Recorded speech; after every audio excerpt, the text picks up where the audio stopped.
उपन्यास कौन सा माना जाता है? हिंदी का पहला मौलिक उपन्यास कौन सा माना जाता है? तो इसका सही उत्तर होगा परीक्षा गुरु। और मित्रों, अब आपको यहाँ पर बताना है कि परीक्षा गुरु जो उपन्यास है इसके रचयिता कौन है। उसका उत्तर आप हमें कमेंट्स में दीजिएगा, क्योंकि इससे संबंधित प्रश्न मैंने पहली वाली क्लास में अपलोड कर दिया है। बात करें दूसरे प्रश्न की। रचना काल की दृष्टि से हिंदी का सर्वप्रथम उपन्यास कौन सा माना जाता है? रचना काल की दृष्टि से हिंदी का सर्वप्रथम उपन्यास कौन सा माना जाता है? तो इसका सही उत्तर होगा भाग्यवती। और मित्रों, याद रखिएगा कि भाग्यवती का जो रचना काल है वो 1877, और इसके रचयिता की बात करें तो इसके रचयिता सरदाराम फ्लोरी है। और मित्रों, याद रखिएगा कि डॉक्टर राजेनाथ शर्मा ने भाग्यवती को हिंदी का प्रथम उपन्यास माना है। अगला प्रश्न, डॉक्टर हजारी प्रसाद द्विवेदी हिंदी का प्रथम उपन्यास कौन सा माना है? यानी डॉक्टर हजारी प्रसाद द्विवेदी ने हिंदी का प्रथम उपन्यास कौन सा माना है?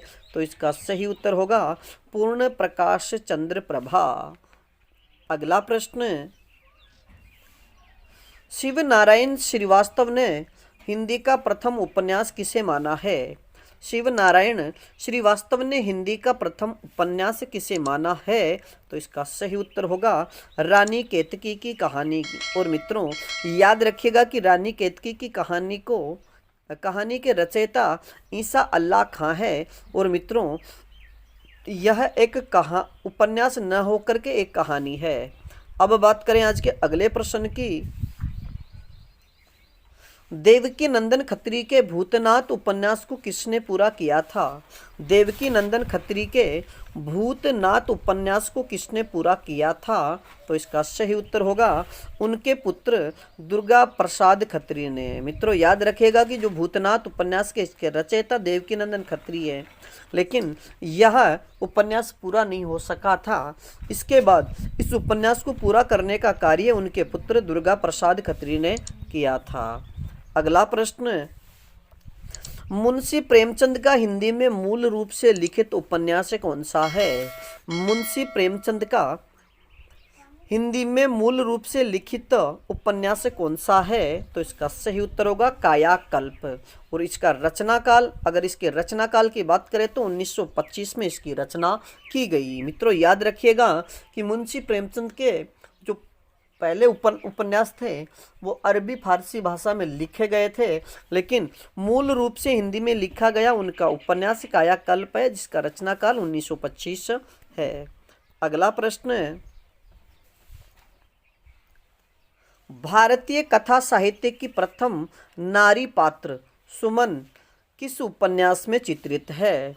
कि भारतीय कथा साहित्य की प्रथम नारी पात्र और उसका नाम है सुमन, यह किस उपन्यास में चित्रित है? तो इसका सही उत्तर होगा सेवा सदन। और मित्रों, याद रखिएगा कि सेवा सदन ये मुंशी प्रेमचंद का उपन्यास है, जिसकी रचना 1918 में की गई थी। और मित्रों, याद रखिएगा कि प्रेमचंद ने इसे हिंदी का बेहतरीन नोवेल कहा है। यानी मुंशी प्रेमचंद ने सेवा सदन को हिंदी का बेहतरीन नोवेल कहा है। अब बात करें अगले प्रश्न की। प्रेमचंद के किस उपन्यास में हरिजनों की समस्याओं का चित्रण किया गया है? यानी मुंशी प्रेमचंद का वह कौन सा उपन्यास है जिसमें हरिजनों की समस्याओं का चित्रण किया गया है? तो इसका सही उत्तर होगा कर्मभूमि। और मित्रों, याद रखिएगा कि कर्मभूमि का जो रचना काल है 1932 ईस्वी है। और मित्रों, याद रखिएगा कि कर्मभूमि उपन्यास का नायक अमरकांत व नायिका की बात करें तो मुन्नी है, जो एक अधिकारी है। अब बात करें अगले प्रश्न की। प्रेमचंद के किस उपन्यास में किसान और मजदूर के शोषण की कथा है? यानी मुंशी प्रेमचंद के किस उपन्यास में किसान और मजदूर के शोषण की कथा है? तो इसका सही उत्तर होगा गोदान। और मित्रों, याद रखिएगा कि गोदान का जो रचना काल है वो 1935 है, और डॉक्टर नगेंद्र इसका रचना काल 36 मानते हैं। और मित्रों याद रखिएगा कि मुंशी प्रेमचंद का सर्वश्रेष्ठ अगर उपन्यासों की बात की जाए तो वह उपन्यास भी गोदान है। और मित्रों डॉक्टर नगेंद्र ने गोदान को कृषक के करुण क्रंदन का महाकाव्य कहा है। अगर आपसे सीधा प्रश्न पूछ लिया जाए कि गोदान को कृषक के करुण क्रंदन का महाकाव्य किसने कहा है, तो इसका सही उत्तर होगा डॉक्टर नगेंद्र। अगला प्रश्न,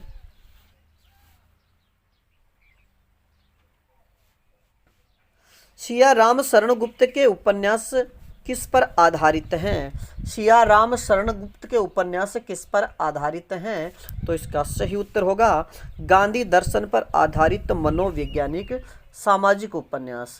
यानी मित्रों याद रखिएगा कि सिया राम शरण गुप्त के उपन्यास गांधी दर्शन पर आधारित हैं और गांधी दर्शन पर आधारित होने के साथ साथ यह मनोवैज्ञानिक सामाजिकता पर भी आधारित उपन्यास है। अब बात करें आज के अगले प्रश्न की। भगवती चरण वर्मा ने किस उपन्यास में पाप और पुण्य को विषय बनाया है? भगवती चरण वर्मा ने किस उपन्यास में पाप और पुण्य को विषय बनाया है? तो इसका सही उत्तर होगा चित्रलेखा। यानी आपसे सीधा प्रश्न पूछ लिया है कि चित्रलेखा उपन्यास किसका है, तो भगवती चरण वर्मा। अगर विषय वस्तु की बात करें तो इसमें पाप और पुण्य का वर्णन किया गया है। अब बात करें आज के अगले प्रश्न की। यशपाल का कौन सा उपन्यास पूंजीवाद, गांधीवाद और आतंकवाद का विरोध करने वाला उपन्यास है?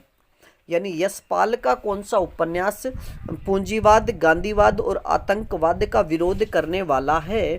तो इसका सही उत्तर होगा दादा कामरेड। और मित्रों याद रखिएगा कि दादा कामरेड जो उपन्यास है इसकी रचना 1941 ईस्वी में की गई थी। अगला प्रश्न, यशपाल का कौन सा उपन्यास राजनीतिक सांस्कृतिक पृष्ठभूमि पर आधारित है? यानी यशपाल का कौन सा उपन्यास राजनीतिक सांस्कृतिक पृष्ठभूमि पर आधारित है? तो इसका सही उत्तर होगा झूठा सच। और मित्रों याद रखिएगा कि यह उपन्यास 2 खंडों में विभाजित है। अगर इसके प्रथम खंड की बात करें तो इसका प्रथम खंड वतन और देश शीर्षक से 1958 में प्रकाशित हुआ था और अगर इसके दूसरे खंड की बात करें तो देश का भविष्य शीर्षक से 1960 में प्रकाशित हुआ था। यानी झूठा सच। अगर इसके खंडों की बात कर दी जाएगी तो 2 खंड रहेंगे। बात करें अगले प्रश्न की।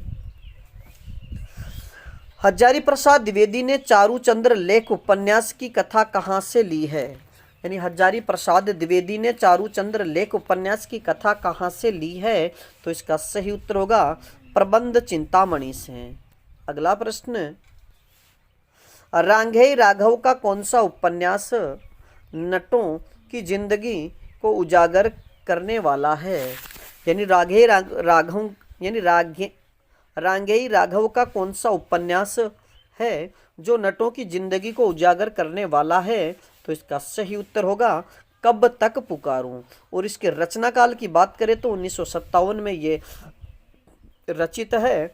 और मित्रों याद रखिएगा कि कब तक पुकारूं यह एक आंचलिक उपन्यास है। और मित्रों बात करें अगले प्रश्न की। राही मासूम रज्जा का कौन सा उपन्यास शिया मुसलमानों की जिंदगी पर लिखा गया पहला उपन्यास है? राही मासूम रज्जा का कौन सा उपन्यास शिया मुसलमानों की जिंदगी पर लिखा गया पहला उपन्यास है? तो इसका सही उत्तर होगा आधा गांव। और मित्रों ये आधा गांव जो उपन्यास है ये 1966 में लिखा गया। और याद रखिएगा सबसे महत्वपूर्ण तथ्य कि इसमें भारत विभाजन के पहले और बाद की जिंदगी को उबारा गया है। अगर आपसे सीधा प्रश्न पूछ लिया जाए कि राही मासूम रज्जा का वह कौन सा उपन्यास है जो भारत पाकिस्तान विभाजन को लेकर लिखा गया, तो इसका सही उत्तर होगा आधा गांव। अगला प्रश्न, विष्णु प्रभाकर का वह उपन्यास जिसे साहित्य अकादमी पुरस्कार प्राप्त हुआ है। विष्णु प्रभाकर का वह उपन्यास कौन सा है जिसे साहित्य अकादमी पुरस्कार प्राप्त हुआ? तो इसका सही उत्तर होगा अर्धनारीश्वर है। और मित्रों, अर्धनारीश्वर के रचना काल की बात करें तो 1992 ईस्वी 1892 ईस्वी में इसका रचना काल, ये 1992। अगला प्रश्न, सुरेंद्र वर्मा का वह उपन्यास जिसे साहित्य अकादमी पुरस्कार मिला है। सुरेंद्र वर्मा का वह उपन्यास जिसे साहित्य अकादमी पुरस्कार मिला, तो इसका सही उत्तर होगा मुझे चांद चाहिए। अगर आपसे सीधा प्रश्न पूछ लिया जाए कि मुझे चांद चाहिए उपन्यास के रचयिता कौन है, तो इसका सही उत्तर होगा सुरेंद्र वर्मा। अगला प्रश्न, 5 आंगनों वाला घर उपन्यास के रचयिता कौन है? 5 आंगनों वाला घर उपन्यास के रचयिता कौन है? तो इसका सही उत्तर होगा गोविंद मिश्र। और मित्रों, इस उपन्यास पर व्यास सम्मान भी मिला है, यानी गोविंद मिश्र को 5 आंगनों वाला घर उपन्यास के लिए व्यास सम्मान भी मिला है। अगला प्रश्न, वह उपन्यास जो स्त्री के शोषण के विरुद्ध हिंदी कथा साहित्य में सबसे जोरदार आवाज उठाने वाला है, यानी वह उपन्यास जो स्त्री के शोषण के विरुद्ध हिंदी कथा साहित्य में सबसे जोरदार आवाज उठाने वाला है, तो इसका सही उत्तर होगा तेरी मेरी उसकी बात। और मित्रों, ये तेरी मेरी उसकी बात उपन्यास के रचना काल की बात करें तो 1974 में ये लिखा गया। और इसके रचयिता की बात करें तो इसके रचयिता यशपाल है। अगला प्रश्न, धरती धन न अपना, धरती धन न अपना जिसका रचना काल 1972 है, उपन्यास किसका है? धरती धन न अपना उपन्यास किसका है? तो इसका सही उत्तर होगा जगदीश चंद्र माथुर का। और मित्रों, याद रखिएगा कि इस उपन्यास में हरिजन यानी हरिजनों की व्यथा को व्यापक संवेदना के साथ उजागर किया गया है। अगला प्रश्न, हिंदी में तिलस्मी अय्यारी उपन्यासों के जनक कौन माने जाते हैं?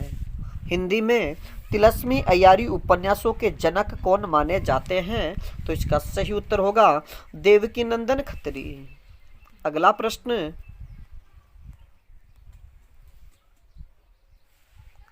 हिंदी में ऐतिहासिक उपन्यास परंपरा का जन्मदाता किसे माना जाता है?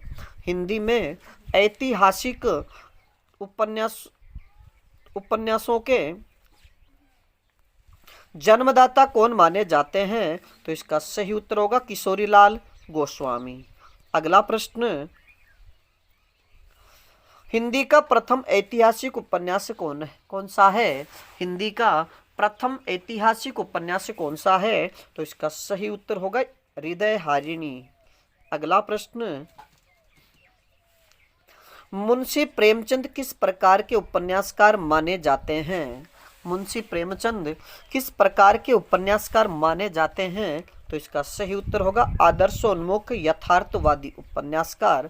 और मित्रों, आप सभी से एक प्रश्न कि मुंशी प्रेमचंद का बचपन का नाम क्या था तथा मुंशी प्रेमचंद की वह रचना कौन सी है जिसे अंग्रेजों ने जब्त कर ली थी? इन दोनों प्रश्नों का उत्तर आप हमें कमेंट्स में दीजिएगा। अगला प्रश्न,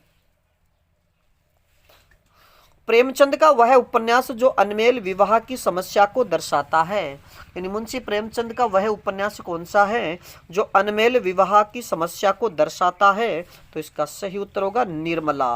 और मित्रों, याद रखिएगा निर्मला का रचना काल 1927 है। और इसकी बात करें तो इसकी मुख्य नायिका निर्मला है तथा नायक की बात करें तो मुंशी तोताराम इसके नायक हैं। अगला प्रश्न,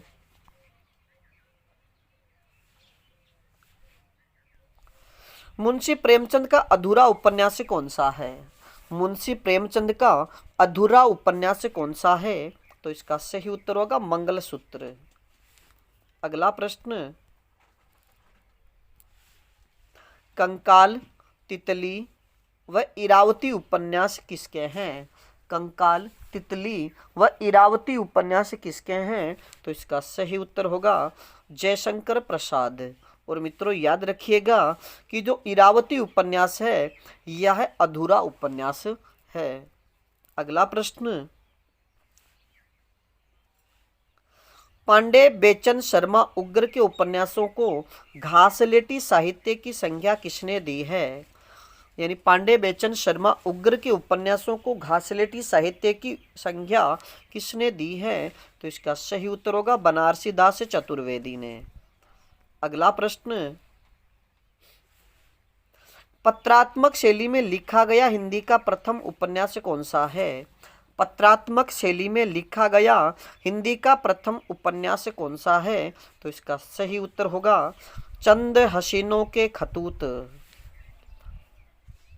अगला प्रश्न,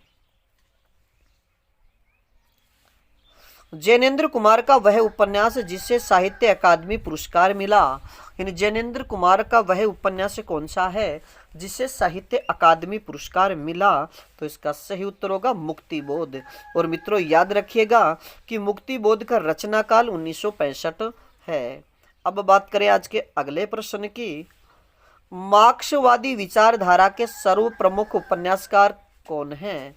मार्क्सवादी विचारधारा के सर्व प्रमुख उपन्यासकार कौन हैं?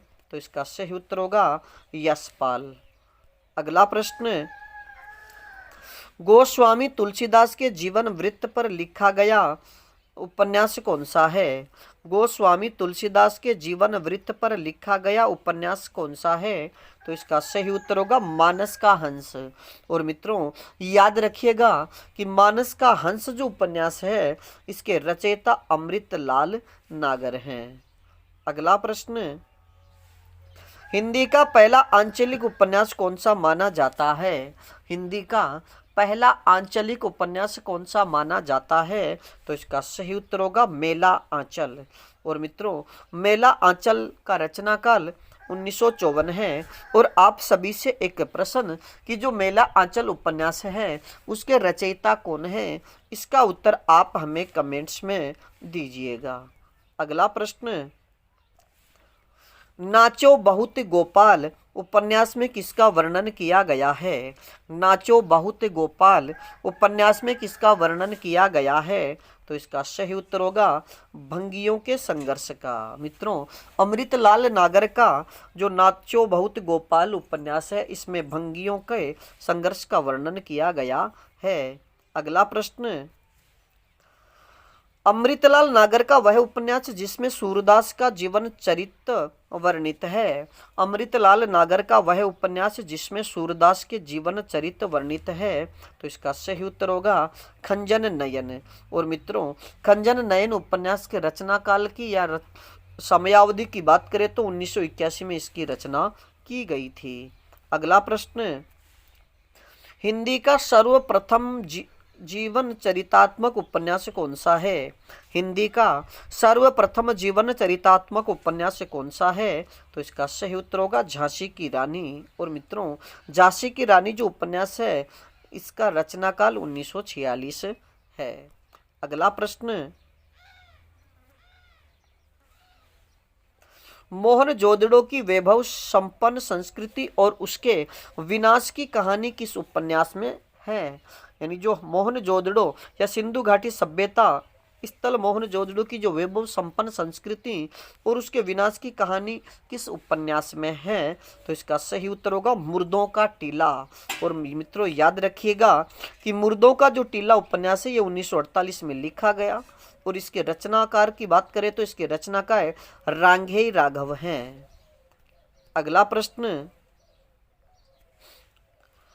सो अजान एक सुजान व नूतन ब्रह्मचारी उपन्यास किसके हैं? यानी सो अजान एक सुजान और नूतन ब्रह्मचारी उपन्यास किसके हैं? तो इसका सही उत्तर होगा बालकृष्ण भट्ट। अगला प्रश्न, शतरंज के मोहरे, सुहाग के नुपुर, अमृत और विष, बूंद और समुद्र उपन्यास किसके हैं? यानी शतरंज के मोहरे, सुहाग के नुपुर, अमृत और विष तथा बूंद और समुद्र उपन्यास किसके हैं? तो इसका सही उत्तर होगा अमृतलाल नागर। अब बात संप्रदाय के प्रवर्तक कौन है? श्री संप्रदाय के प्रवर्तक कौन है? तो इसका सही उत्तर होगा श्री रामानुजाचार्य। यानी श्री संप्रदाय के प्रवर्तक श्री रामानुजाचार्य हैं। अगला प्रश्न, सनक संप्रदाय के प्रवर्तक कौन हैं? सनक संप्रदाय के प्रवर्तक कौन हैं? तो इसका सही उत्तर होगा निम्बारकाचार्य। अगला प्रश्न, रुद्र संप्रदाय किससे संबंधित है? यानी रुद्र संप्रदाय किससे संबंधित है या फिर रुद्र संप्रदाय के प्रवर्तक कौन हैं? तो इसका सही उत्तर होगा स्वामी विष्णु स्वामी। अब बात करें आज के अगले प्रश्न की, मध्वाचार्य ने कौन सा संप्रदाय चलाया था? मध्वाचार्य ने कौन सा संप्रदाय चलाया था? तो इसका सही उत्तर होगा ब्रह्म संप्रदाय। या फिर प्रश्न ऐसे पूछा जा सकता है कि ब्रह्म संप्रदाय के प्रवर्तक कौन हैं? तो इसका सही उत्तर होगा मध्वाचार्य। अगला प्रश्न, रामावत संप्रदाय के प्रवर्तक कौन माने जाते हैं? रामावत संप्रदाय के प्रवर्तक कौन माने जाते हैं? तो इसका सही उत्तर होगा गुरु रामानंद। और मित्रों, आप सभी से एक प्रश्न कि उत्तर भारत में राम भक्ति को प्रचार प्रसार करने वाले कौन थे? यानी इस प्रश्न का उत्तर आप हमें कमेंट्स में दीजिएगा कि उत्तर भारत में राम भक्ति का प्रचार प्रसार करने वाले कौन थे। अगला प्रश्न, पुष्टि मार्ग का संबंध किस आचार्य से है? पुष्टि मार्ग का संबंध किस आचार्य से है? तो इसका सही उत्तर होगा वल्लभाचार्य से। और मित्रों, आप सभी से फिर से एक प्रश्न कि वल्लभाचार्य ने के द्वारा संपादित जो पुष्टि मार्ग है, इसमें पुष्टि शब्द का अर्थ क्या है? और दूसरा प्रश्न आपसे कि अष्टछाप की स्थापना किसने व कब की थी? यानी अष्टछाप की स्थापना किसने व कब की थी? इस प्रश्न का उत्तर आप हमें कमेंट्स में दीजिएगा। अगला प्रश्न, जाम्बोजी या जम्बनाथ जी ने कौन सा संप्रदाय चलाया था? जाम्बोजी या जम्बनाथ जी ने कौन सा संप्रदाय चलाया था? तो इसका सही उत्तर होगा विष्णोई संप्रदाय।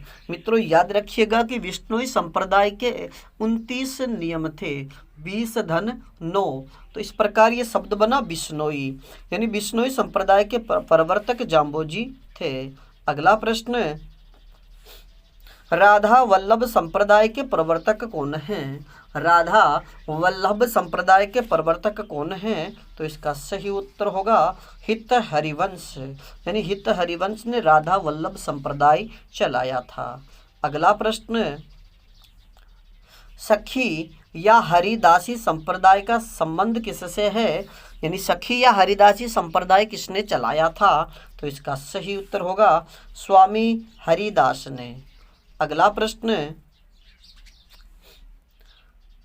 संत जगजीवन दास ने कौन सा संप्रदाय चलाया था? संत जगजीवन दास ने कौन सा संप्रदाय चलाया था? तो इसका सही उत्तर होगा सतनामी संप्रदाय। मित्रों, याद रखिएगा कि हमारे द्वारा जो आज की क्लास में ये जितने भी संप्रदाय और उनके जो प्रवर्तक हैं उनको आप अच्छे से याद रखिएगा, क्योंकि इनसे संबंधित जो प्रश्न पूछा जाएगा वह या तो कूट भाषा का प्रश्न होगा कि निम्न में से कौन सा असुमेलित है या निम्न में से कौन सा सुमेलित नहीं है, या फिर सुमेलित कीजिए।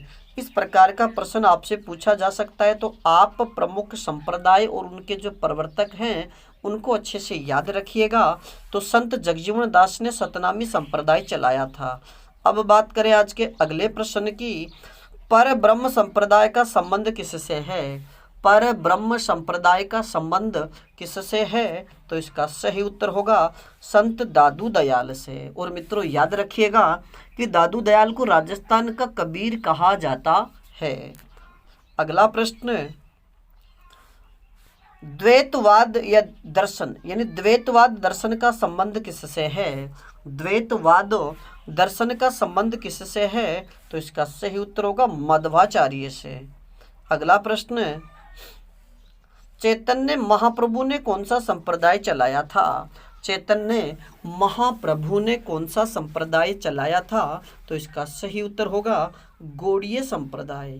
अब बात करें आज के अगले प्रश्न की। तत्सुखी संप्रदाय के प्रवर्तक कौन हैं? तत्सुखी संप्रदाय के प्रवर्तक कौन हैं? तो इसका सही उत्तर होगा संत जीवाराम। अब बात करें आज के अगले प्रश्न की।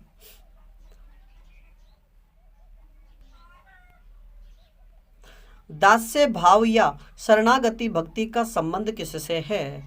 दास्य भाव या शरणागति भक्ति का संबंध किससे है? तो इसका सही उत्तर होगा रामानुजाचार्य। अगला प्रश्न, संत वीरभान ने कौन सा संप्रदाय चलाया था? संत वीरभान ने कौन सा संप्रदाय चलाया था? तो इसका सही उत्तर होगा साधो संप्रदाय। अगला प्रश्न, शुद्धाद्वैतवाद यानी पर ब्रह्म, शुद्धाद्वैतवाद दर्शन के प्रवर्तक कौन हैं?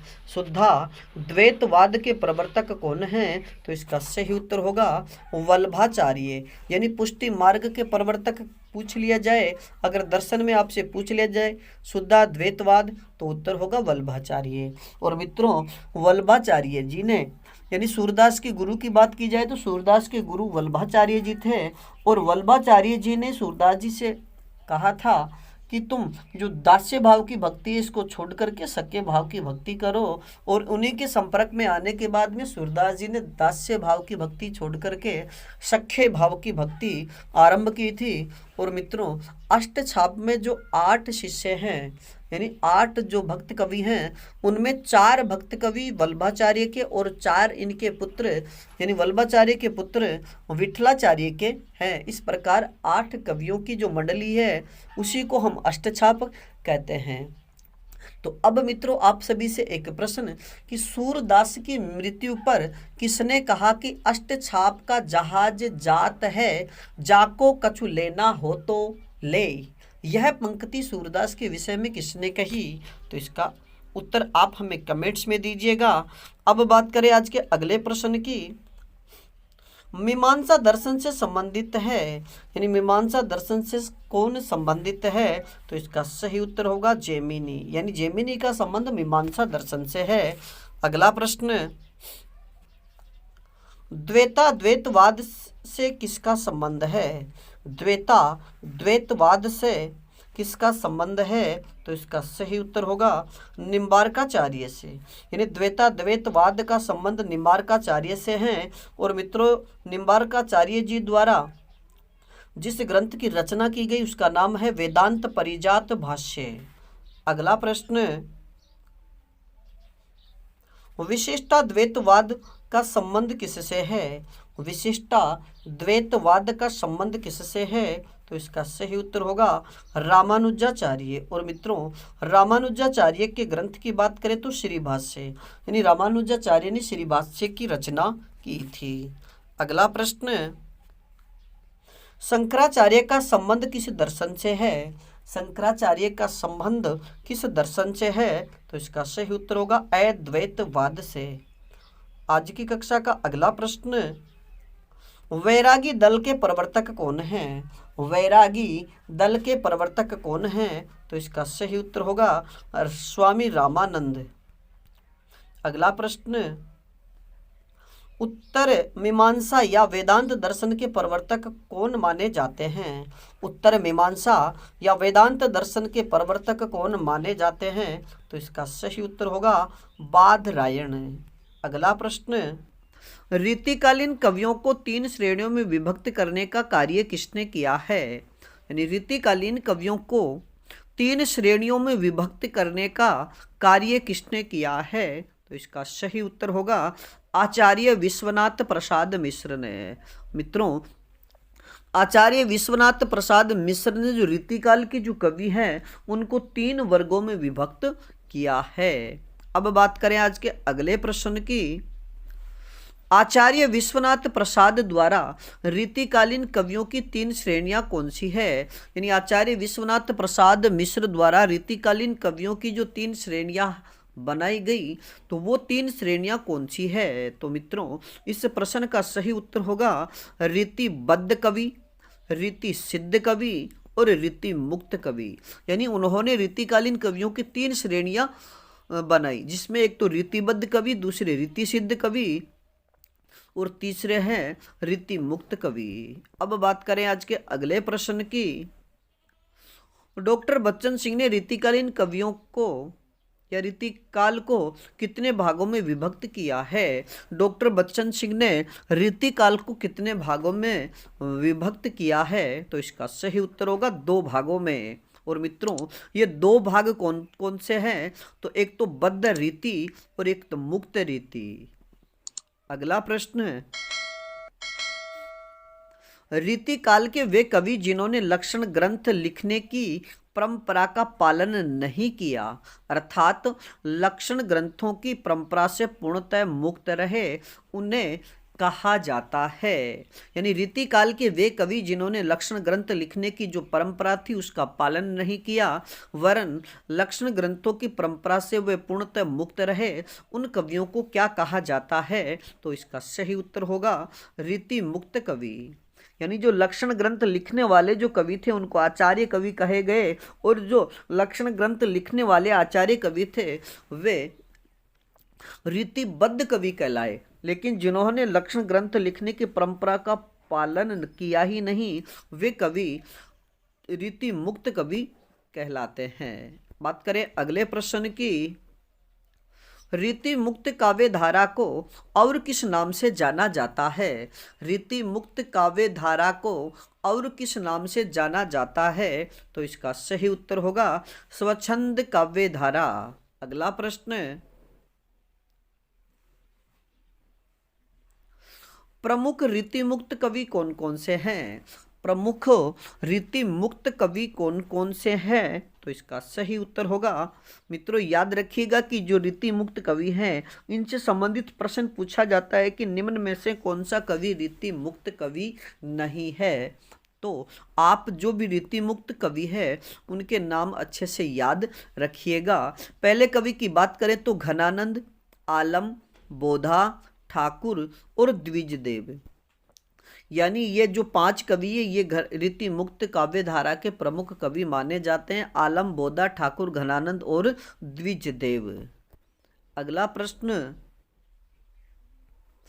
रीति मुक्त कवि कविता को धन या यश कमाने का साधन मात्र नहीं मानते, अपितु कविता को मानते हैं। यानी रीति मुक्त जो कवि है वो कविता को धन कमाने या यश प्राप्त करने का साधन नहीं मानते, बल्कि वे कविता को क्या मानते हैं? तो इसका सही उत्तर होगा साध्य।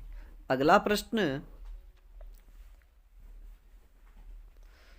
किसके अनुसार कविता के निर्माण की नहीं, कविता के द्वारा व्यक्तित्व निर्माण कही है?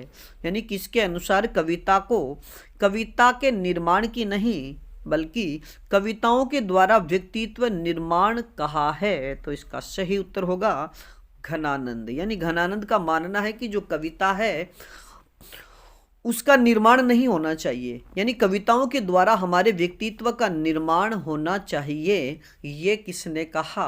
तो इसका सही उत्तर होगा घनानंद ने। और मित्रों इससे संबंधित घनानंद की प्रसिद्ध पंक्ति है कि लोग है लागी कविता बनावत, कि लोग है लागी कविता बनावत, मोही तो मेरे कविता बनावत। यानी घनानंद ने कहा है कि लोग कविता बनाने के लिए कार्य कर रहे हैं, जबकि मैं तो अपनी कविता, यानी मैं तो मेरा जो व्यक्तित्व है, मेरा जो वजूद है उसकी कविता बना रहा हूं। अगला प्रश्न, रीति मुक्त कवियों का प्रेम वासना जन्य व क्रीड़ा परक न होकर कैसा है? यानी रीति मुक्त कवियों का जो प्रेम है वह वासना जन्य एवं क्रीड़ा परक नहीं होकर कैसा है? तो इसका सही उत्तर होगा एकनिष्ठ एवं सीधा। यानी रीति मुक्त कवियों का जो प्रेम है वो एकनिष्ठ है, जिसमें छल कपट किसी प्रकार की भावना का समावेश नहीं है। और इससे संबंधित भी एक प्रसिद्ध पंक्ति है कि अति सूदो स्नेह को मार्ग है जहाँ नेकु सयापन बांक नहीं। यानी अति सूदो स्नेह को मार्ग है जहाँ नेकु सयापन बांक नहीं। अब बात करें आज के अगले प्रश्न की। रीति मुक्त काव्य किस प्रकार का काव्य है? रीति मुक्त काव्य किस प्रकार का काव्य है? तो इसका सही उत्तर होगा व्यक्ति प्रधान काव्य। अगला प्रश्न, रीति मुक्त काव्य में किस शैली का प्रभाव स्पष्ट दिखाई देता है? यानी रीति मुक्त काव्य में किस शैली का प्रभाव स्पष्ट दिखाई देता है? तो इसका सही उत्तर होगा फारसी शैली का प्रभाव। अगला प्रश्न, रीति मुक्त कवियों का प्रेम लौकिक प्रेम से प्रारंभ होकर किसकी ओर उन्मुख होता गया? यानी रीति मुक्त कवियों का जो प्रेम था वो लौकिक प्रेम था और लौकिक प्रेम से प्रारंभ होकर वह किसकी ओर उन्मुख होता गया? तो इसका सही उत्तर होगा ईश्वरोन्मुख। मित्रों याद रखिएगा कि रीति मुक्त कवियों का जो प्रेम था पहले वो व्यक्तिगत प्रेम था और धीरे धीरे वही व्यक्तिगत प्रेम फिर ईश्वरोन्मुख यानी ईश्वर की ओर उन्मुख हो गया था। जैसे घनानंद की बात करें तो घनानंद का जो प्रेम है उनकी प्रेमिका सुजान से शुरू होकर फिर अंत में जब वो वृंदावन में गए और वहाँ जाकर के निम्बार्क संप्रदाय में दीक्षित हुए तो उनका द्वारा जो सुजान शब्द है वह कृष्ण के लिए प्रयुक्त होता गया और अंत में उनका जो प्रेम था वो कृष्ण की ओर आकृष्ट हो गया। बात करें आज के अगले प्रश्न की। रीति मुक्त काव्य धारा में किस प्रकार की रचनाएं मिलती है? रीति मुक्त काव्य धारा में किस प्रकार की रचनाएं मिलती है? तो इसका सही उत्तर होगा प्रबंध एवं मुक्तक दोनों प्रकार की रचनाएं। अगला प्रश्न, रीति मुक्त काव्य धारा के प्रमुख कवि और उनकी रचनाएं क्या कौन कौन सी हैं? यानी रीति मुक्त काव्य धारा के प्रमुख कवि और उनकी रचनाओं की हम संक्षिप्त चर्चा यहाँ कर रहे हैं। और मित्रों जो रीति मुक्त काव्य धारा के जो भी कवि हैं उनका संपूर्ण विवरण और उनका पूरा परिचय तथा इनकी रचनाओं से संबंधित महत्वपूर्ण तथ्यों को लेकर के फिर से अलग अलग कवि का अलग अलग वीडियो बना देंगे, लेकिन यहाँ हम एक संक्षिप्त परिचय प्राप्त करेंगे। सबसे पहले बात करें तो आलम्ब यानी जो रीति मुक्त कवि है आलम। मित्रों याद रखिएगा कि विक्रम संवत 1740 से 1760 तक इनका कविता काल माना जाता है। इनके जन्म से संबंधित किसी प्रकार की तिथि प्राप्त नहीं होती। और मित्रों याद रखिएगा कि जो 1740 से 1760 ये विक्रम संवत है ये इनका कविता काल रहा और आलम इस धारा के प्रमुख कवि हैं। इनकी रचना इनकी एकमात्र रचना प्राप्त होती है जिसका नाम है आलम केली। बात करें आज के अगले प्रश्न की। घनानंद यानी रीति मुक्त काव्य धारा के दूसरे कवि है घनानंद, जिनका जन्म 1689 ईस्वी को हुआ तथा मृत्यु 1739 ईस्वी में हुई। और मित्रों रीति मुक्त कवियों में सबसे अधिक प्रसिद्ध कवि हैं, यानी रीति मुक्त कवियों में सबसे प्रसिद्ध कवि की बात की जाए तो घनानंद। और अब बात करें इनकी प्रमुख रचनाओं की तो कृपा कंद, सुजान हित, कोक सागर, प्रेम पत्रिका, विरह लीला, सुजान सागर और रस केली वल्ली ये घनानंद की प्रमुख रचनाएं हैं। अब बात करें रीति मुक्त काव्य धारा के तीसरे कवि की तो तीसरे कवि का नाम है बोधा। और मित्रों इनका जन्म 1747 ईस्वी को हुआ था। मृत्यु के संबंध में इनकी किसी प्रकार की कोई तिथि प्राप्त नहीं होती। और अगर आपको बोधा के मृत्यु के संबंधित कोई तिथि प्राप्त होती है तो या याद है तो आप हमें कमेंट्स में जरूर बताइएगा। और मित्रों बोधा की प्रमुख रचनाओं की बात करें तो बोधा के द्वारा प्रमुख जो रचनाएं लिखी गई उनके यानी उनकी दो रचनाएं प्रमुख है, विरह वारिश और इश्कनामा।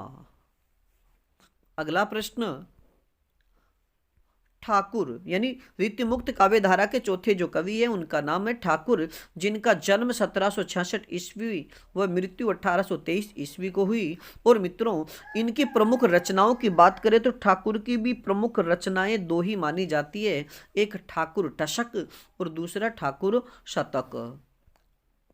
बात करें अगले कवि की, और रीति मुक्त काव्य धारा के सब यानी अंतिम जो कवि है उनका नाम है द्विज देव। मित्रों याद रखिएगा कि द्विज देव का जन्म 1820 ईस्वी को हुआ तथा इनकी मृत्यु 1861 ईस्वी को हुई। और द्विज देव रीति मुक्त काव्य धारा के अंतिम कवि माने जाते हैं। तो इनकी प्रमुख रचनाओं की बात करें तो श्रृंगार बत्तीसी, श्रृंगार लतिका, सौरभ और श्रृंगार चालीसा। यानी द्विज देव की जो भी रचनाएं हो सारी की सारी श्रृंगार बत्तिका, श्रृंगार लतिका, सौरभ और श्रृंगार चालीसा। अब बात करें आज के अगले प्रश्न की। रीति मुक्त काव्य धारा की प्रमुख प्रवृत्तियां कौन कौन सी रही, यानी रीति मुक्त काव्य धारा की। अब अगले प्रश्न में हम रीति मुक्त काव्य धारा की जो प्रमुख प्रवृत्तियां हैं उनकी चर्चा करेंगे। तो मित्रों सबसे पहले प्रवृत्ति की बात करें तो आत्मपरक शैली में प्रेम की अभिव्यक्ति। दूसरी प्रवृत्ति की बात करें तो विरह, पीड़ा, वेदना वगैरह की तीव्र अनुभूति का ईमानदारी से इन्होंने अपने काव्य में वर्णन किया है। तीसरी प्रवृत्ति की बात करें तो प्राचीन परंपरा का त्याग, यानी जो रीति मुक्त काव्य धारा के जो कवि है उन्होंने जो प्राचीन काव्य परंपरा थी उसका त्याग किया है। अगली प्रवृत्ति की बात करें तो समवर्ती जीवन से प्रेरणा, यानी समवर्ती जीवन से प्रेरणा। अगली प्रवृत्ति है रहस्यात्मकता का पुट। अगली प्रवृत्ति का बात करें तो कल्पना की प्रमुखता। अगला भाव प्रधानता। अगली प्रवृत्ति है मार्मिकता पर ध्यान। और मित्रों अब अगली प्रवृत्ति की बात करें तो अलंकारिकता का खंडन। और मित्रों सबसे अंतिम प्रवृत्ति की बात करें और सबसे प्रमुख स्वच्छंदता। और स्वच्छंदता ही रीति मुक्त काव्य धारा की प्रमुख प्रवृत्ति है। और अब बात करें अगले प्रश्न की। रीति मुक्त कवियों के काव्य शास्त्र के नियमों पर ध्यान नहीं दिया। ये बात आप याद रखिएगा कि रीति मुक्त जो कवि है इन्होंने यानी रीति मुक्त कवियों ने काव्य शास्त्र के जो नियम थे रस छंद अलंकार से संबंधित उस पर किसी प्रकार का ध्यान नहीं दिया है। ये कवि हृदय की अनुभूति के आधार पर रचना करते थे। और मित्रों रीति मुक्त कवियों की रचनाओं में ये बातें देखने को मिलती है। और मित्रों रीति मुक्त काव्य से संबंधित जो भी महत्वपूर्ण बातें हैं वो देखिएगा। इनके प्रेम वर्णन में वियोग की प्रधानता है, यानी जितने भी रीति मुक्त कवि हैं उनके जो प्रेम वर्णन में वियोग यानी संयोग की जगह वियोग की प्रधानता मिलती है। दूसरी महत्वपूर्ण बात की बात करें तो इनके प्रेम में शुद्ध शारीरिक आकर्षण के स्थान पर विरह की गरिमा है। अगली तथ्य की बात करें तो इनका प्रेम एकनिष्ठ व सीधा सरल है। बात करें आज के अगले तथ्य की। इनके काव्य में दिल के टुकड़े, छाती के घाव जैसे विरक्तिपूर्ण उपमानों का प्रयोग हुआ है। और अगली प्रवृत्ति की बात करें तो इनके काव्य में अलंकारों का प्रयोग बहुत ही कम हुआ है। और मित्रों अगली विशेषता की बात करें तो इनके काव्य में मार्मिकता पर ध्यान दिया गया है। और अगली जो विशेषता है रीति मुक्त काव्य धारा की, इनके काव्य में कल्पना की प्रमुखता है। और मित्रों अब रीति मुक्त काव्य धारा से संबंधित जो अंतिम विशेषता है वह है इनके काव्य में रहस्यात्मकता का पुट है। तो मित्रों आज के लिए इतना ही, बाकी फिर मिलेंगे एक नए टॉपिक के साथ में। तब तक आप अपने अध्ययन में जुटे रहिएगा। और अगली हमारी जो क्लास होने वाली है वह है रीति मुक्त काव्य धारा के सबसे प्रमुख कवि घनानंद का जीवन परिचय और उनकी रचनाओं को लेकर के, यानी अगली कक्षा में हम रीति मुक्त काव्य धारा के प्रसिद्ध कवि घनानंद के जीवन परिचय से संबंधित अध्ययन करने वाले हैं। तब तक आप अपने अध्ययन में जुटे रहिएगा। और अपनी पाठशाला बाय BN सर चैनल पर नए हो तो हमारे चैनल को लाइक, सब्सक्राइब और अपने मित्रों तक शेयर जरूर कीजिएगा। धन्यवाद।